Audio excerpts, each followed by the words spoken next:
വിശദമായ വാർത്തയിലേക്ക്. അന്തരിച്ച വിശ്വസാഹിത്യകാരൻ എം ടി വാസുദേവൻ നായരെയും മുൻ പ്രധാനമന്ത്രിയും സാമ്പത്തിക വിദഗ്ധനുമായ മൻമോഹൻ സിംഗിനെയും അനുസ്മരിച്ച പാലക്കാട് പ്രസ് ക്ലബ്ബ്. മൻമോഹൻ സിംഗിന്റെ സാമ്പത്തിക നയങ്ങളെ എതിർത്ത ഇടതുപക്ഷം പോലും ഇന്ന് ലിബറൈസേഷൻ നയത്തിന് പിന്നാലെയാണെന്ന് സാമ്പത്തിക വിദഗ്ധൻ പ്രൊഫസർ പി എ വാസുദേവൻ പറഞ്ഞു.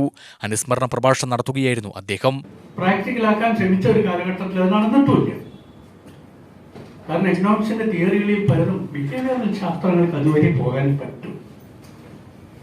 അമർത്യാസനെ പോലുള്ള ആൾക്കാർ സമ്മതിക്കുകയും അയാളെ ഡിഗ്രേഡ് ചെയ്യുകയും പിൽക്കാലത്ത് എടുത്തുകൊണ്ട് എഴുത്തുകയും വീണ്ടും എഴുപ്പെട്ടിടുകയും ഒക്കെ ചെയ്ത് ഈ രാജ്യത്തുള്ളവരൊക്കെ തന്നെയാണ്. ഇയാളൊരു അക്കാഡമിഷ്യനാണ്. അതിലധികമാവാൻ അദ്ദേഹം ശ്രമിച്ചിട്ടുമില്ല. കാരണം അദ്ദേഹത്തിന് 91 ലിബറലൈസേഷൻ വന്ന സമയത്ത്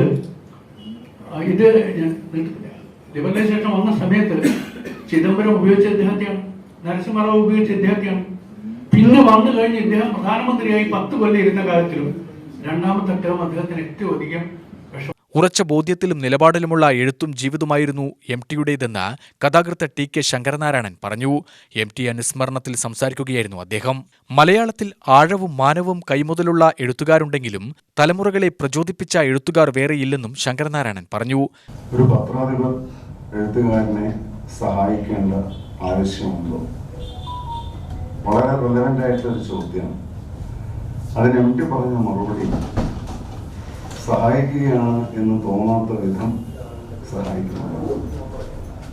കാരണം സഹായിക്കുകയാണെന്ന് തോന്നിയാൽ പോയി, തോന്നാത്ത വിധം സഹായിക്കണം എന്നാണ്. പിന്നെ എം ടിക്ക് എന്നും ജീവിതത്തിലും അതെ തൻ്റെ മാധ്യമത്തിലും അതെ വളരെ ഉറച്ച ബോധ്യങ്ങൾ ഉണ്ടായിരുന്ന എഴുത്തുകാരനാണ്. വളരെ സ്ട്രോങ് കൺവിക്ഷൻസ് ഉണ്ടായിരുന്ന എഴുത്തുകാരനാണ്.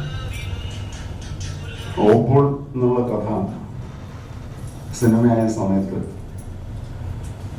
അതിൻ്റെ ശീർഷകം മാറ്റണം എന്ന് നിർമ്മാതാവ് പറഞ്ഞു. നിർമ്മാതാവ് തിരുവനന്തപുരത്തുകാരനെയാണ്. ഓപ്പോൾ എന്നതൊരു പ്രാദേശികമായ വാക്കാണ്. അപ്പൊ അത് ചിലപ്പോൾ തിരുവനന്തപുരത്തുകാർക്കൊന്നും മനസ്സിലാവില്ല. അതുകൊണ്ടത് മാറ്റണം. എം ടി പറഞ്ഞു, ഞാൻ മാറ്റില്ല, അവരൊരു പുതിയ വാക്ക് പഠിക്കട്ടെ എന്നാണ്. Press club president Noble Jose അധ്യക്ഷനായി. സെക്രട്ടറി ശ്രീനേഷ്, മാധ്യമപ്രവർത്തകൻ പി ഹരിഗോവിന്ദൻ എന്നിവർ സംസാരിച്ചു. UTV news, Palakkad.